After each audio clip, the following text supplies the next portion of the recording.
नमस्कार। आज हम एक ऐसी शख्सियत पर बात करने जा रहे हैं जिनके नाम के साथ शक्ति और विवाद दोनों जुड़े हैं।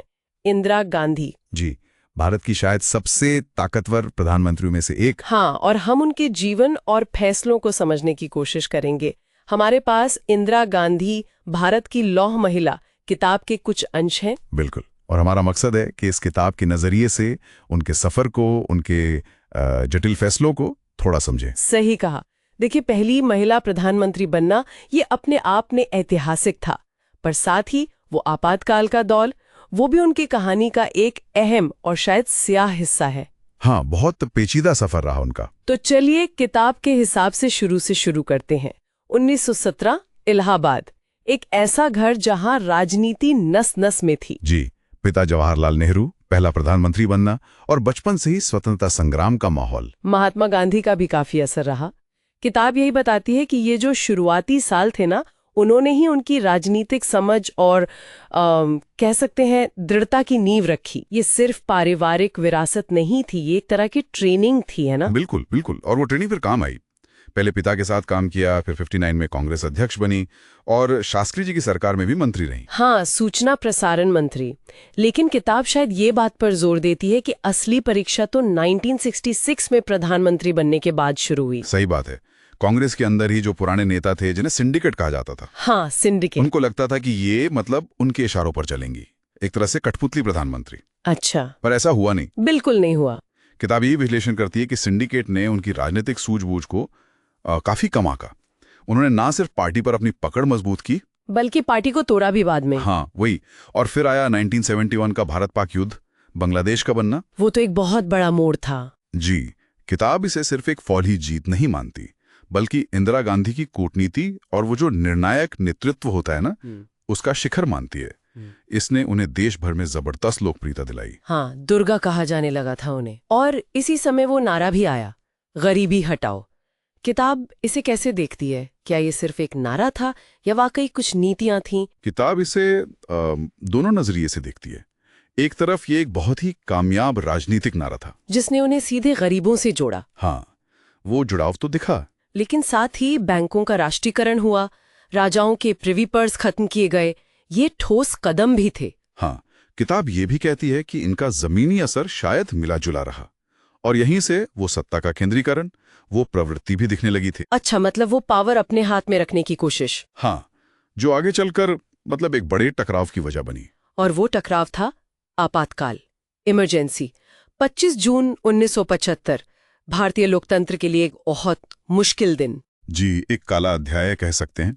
किताब बताती है कि हाँ, इलाहाबाद हाईकोर्ट का फैसला तो एक तात्कालिक कारण था जिसने उन्हें चुनाव से डिस्क्वालीफाई कर दिया था। हाँ, रायबरेली सीट वाला मामला। जी, लेकिन किताब ये भी इशारा करती है कि इसके पीछे सत्ता पर पकड़ बनाए रखने की उनकी अपनी इच्छा, विपक्ष का बढ़ता हुआ दबाव और शायद कुछ अंदरूनी असुरक्षाएं भी थीं। तो किताब उस दौर के बारे में क्या बताती है? क्या हुआ उस समय? किताब विस्तार से बताती है कि कैसे नागरिक अधिकार छीन लिए गए, प्रेस पर सेंसरशिप लगा दी गई, अखबारों को छापने से पहले सरकार से पूछना पड़ता था, विपक्षी नेताओं को जेल में डाल दिया गया, और वो जो जबरदस्त नसबंदी अभियान चला, उसने तो सरकार के खिलाफ बहुत ज्यादा गुस्सा पैदा किया। ये दिखाता है कि कैसे एक लोकतांत्रिक नेता भी अलोकतांत्रिक रास्ते पर जा सकता है। बिल्कुल, और इसका नतीजा क्या हुआ? 1977 का चुनाव हार गई, बुरी तरह हारी। ऐसा लगा कि बस अब इंदिरा गांधी का राजनीतिक करियर खत्म। उनकी वापसी भी उतनी ही नाटकीय थी। जनता पार्टी की सरकार ज्यादा टिक नहीं पाई। हाँ, वो आपसी झगड़ों में ही उलझ कर रह गई, और इसका फायदा उठाकर 1980 में इंदिरा गांधी ने जबरदस्त बहुमत से वापसी की। किताबें से उनकी वो जो राजनीतिक जिजीविषा होती है ना, कभी हार न मानने वाली, और जनता से दोबारा कनेक्ट करने की उनकी क्षमता, उसका सबूत मानती है। लेकिन ये दूसरा कार्यकाल भी आसान नहीं रहा। पंजाब संकट बहुत बड़ा मुद्दा बन गया। हाँ, खालिस्तानी अलगाववादी आंदोलन एक गंभीर चुनौती बन गया था। और फिर आया ऑपरेशन ब्लू स्टार, जून 1984, स्वर्ण मंदिर में सेना भेजने का फैसला। किताब इसे कैसे देखती है? क्या ये जरूरी था या एक दुखद भूल? देखिए, किताब इसे एक बहुत ही मुश्किल और संवेदनशील मुद्दे की तरह पेश करती है।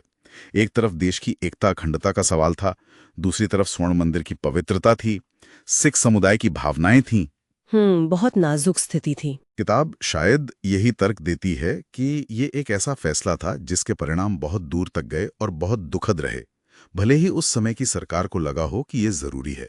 इसने बहुत गहरे जख्म दिए। और उन्हीं जख्मों का नतीजा 31 अक्टूबर 1984, उनकी हत्या उनके अपने सिख अंगरक्षकों ने। जी, ऑपरेशन ब्लू स्टार का बदला लेने के लिए।